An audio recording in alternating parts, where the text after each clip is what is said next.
So I just got a new pair of shoes in my collection. These came out in 2016. Yeah, that's right. It took me 5 years to get these. So in today's video, I'm gonna be explaining why it took me so long to get the shoe, how I got the shoe, what I got the shoe for, and why I'm so happy to finally have it in my collection. So if you guys didn't know by now, my name is DJ, and this is the DNA show.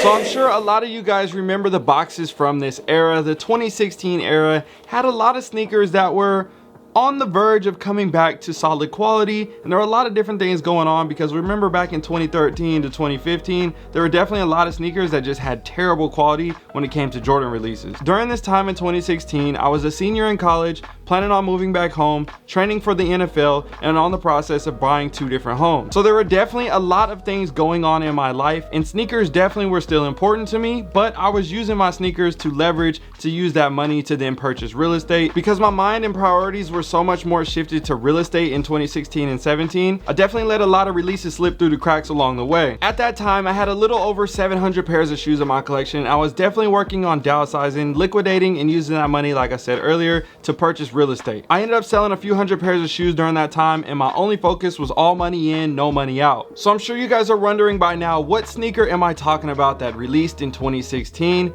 Well, this one right here is a pretty special sneaker for a lot of different reasons, but the first things first, this was actually a player exclusive version for Kobe and Shaq. And as you guys know, I love PEs and samples. I love collecting different things like that. So when I saw this release coming out, I knew for a fact I had to have them. But at the same time, I was following my rules and I said, you know what? I'm not purchasing shoes right now. I'll get them later. So a couple years had passed by now. And during this time, there were obviously a bunch of other releases coming out. You had the off-white drops and a bunch of cool things like that. And around 2018, that's when the DNA show started. So after starting the channel, my focus was then purchasing all the new shoe releases that were currently coming out during that time, simply because I wanted to do reviews on all the new hot releases. By the time 2020 had came around, things were more established. I had just purchased the 3rd property. That renovation was going well, and that's what slowly shifted my mindset to wanting to purchase sneakers that I might have missed in the past that I still never owned. So I know not just me, but I'm pretty sure a lot of other sneakerheads, they all have a list in their head or on a piece of paper or whatever it may be of just sneakers that they're like, oh, I wish I had those, I wish I had those, I'll get those one day, I'll grab those when I find a good deal. And that's kind of what happened when it came to this pair right here. More time had gone by and I was slowly looking for it, but at the same time, this is a sneaker that you don't really see every day. It's not like it's super rare, limited, or exclusive or anything like that. Then everything changed when Kobe had passed away, RIP, and I was kind of lollygagging with this shoe a little bit before he had passed, so obviously it wasn't like majorly on my mind, and that's definitely something that brought it to my mind and said, hey, you know what, I did want that shoe, I want to try to go after it, but at the same time, I'm not about to pay what these resellers want because that's just not right. So after what had happened in 2020, I said, you know what, I'm gonna give it some time, let it simmer down. Maybe in 2021 the prices will go down a little bit and maybe I'll be able to get it for affordable price. So last year I had kind of been looking for the sneaker, but again, it's kind of one of those things. I look for so many sneakers that it's just like I kind of take it when it comes to me, and I don't like just search for a sneaker, because typically when you search for a sneaker, you end up spending too much money. You got to let the shoe come to you. I think that's a huge thing when it comes to the sneaker game and buying shoes for the right price. It's just having patience. So later in the year in 2021, I went out to Pittsburgh to go to a Steelers game with my dad, and we were in one of the sneaker shops there. I hit up all the sneaker consignment shops out in Pittsburgh. Shout out to everybody in Pittsburgh. If you're from Pittsburgh, drop a comment down below. You know what I'm saying? Gang gang, we in this thing. But anyways, I was at one of the sneaker consignment shops there. I saw that they had a pair, I think it was on their Instagram or something like that, and I went to their website. It said it was still available, and they had a pair for like $230, and I was like, bro, this is a good deal. The condition of the shoe was really nice, and I was like, yeah, I'm definitely about to buy these as soon as I go to the shop. So we went to the shop about an hour after they had opened, and they posted the shoes maybe like 3 or 4 days before that. So I was like, hopefully they still got them. It says they're still available, so it shouldn't be a problem. They should still be in the store. Well, guess what? I was wrong. By the time I got to the store, they forgot to switch their inventory and they had already sold the sneaker. So at that point, I was low-key kind of frustrated, but that just made me a little bit more determined to buy this shoe. So that was back in November. It is currently January now, and it has been a couple months, and I was searching online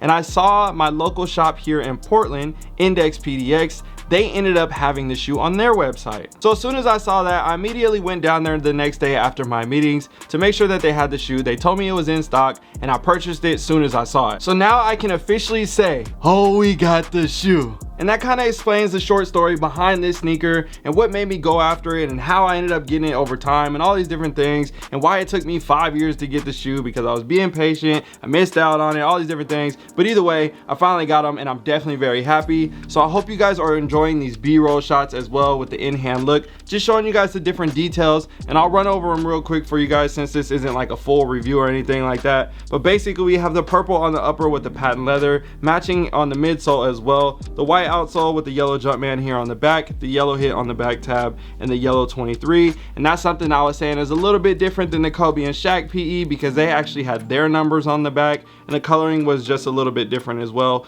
But overall, I still consider these similar to a PE and at a very affordable price. So for me, I'm happy to pick up this shoe just because it resembles the PE that I always had loved. This shoe is definitely in really good condition and low-key a little bit cleaner than the pair that I was planning on purchasing in Pittsburgh, and around the same exact price. So when I saw these online, I just knew it was a no-brainer. I had to have them in my collection. Looking at the prices on Goat app, you can see right here a used pair which is nowhere near as close to good condition as the pair that I have. Somebody's asking 600 bucks for this shoe. Do I think they'll sell it for that? Probably not, but still at the same time, people are really trying to tax for this sneaker still, and it makes no sense. I feel like $250 is something very reasonable for a sneaker like this, saying that the retail price was probably somewhere around 190 bucks. So that definitely makes sense. You know, you give it a little bit of time, 5 years removed, a little bit of increase, inflation, all those different things. I understand that. 250 ain't bad. But 600? Oh yeah, no, I'm not paying that. So that's my story to why it took me 5 years to get this pair of shoes in my collection. I look forward to rocking these this summer. I think they're gonna look really dope with some outfits.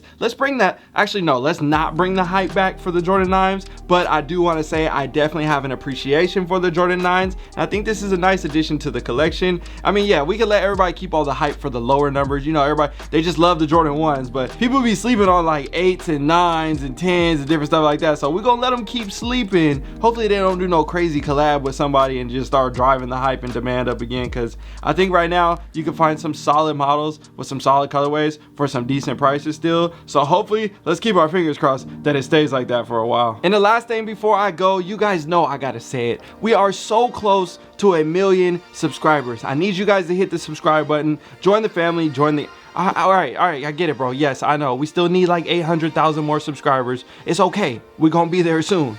All right, you guys, I'm out.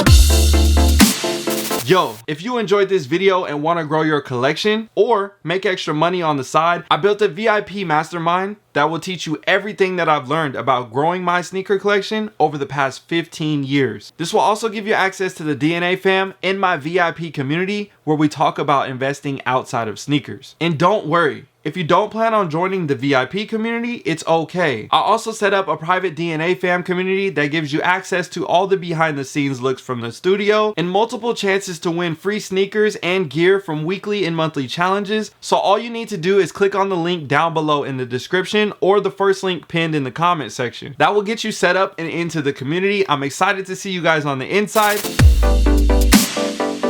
Yo, if you guys made it to the end of this video, drop a comment down below and name 3 different player exclusive Air Jordan 9s. And I'm gonna say one that you can't say, Eddie Jones. All right, you guys, I'm out.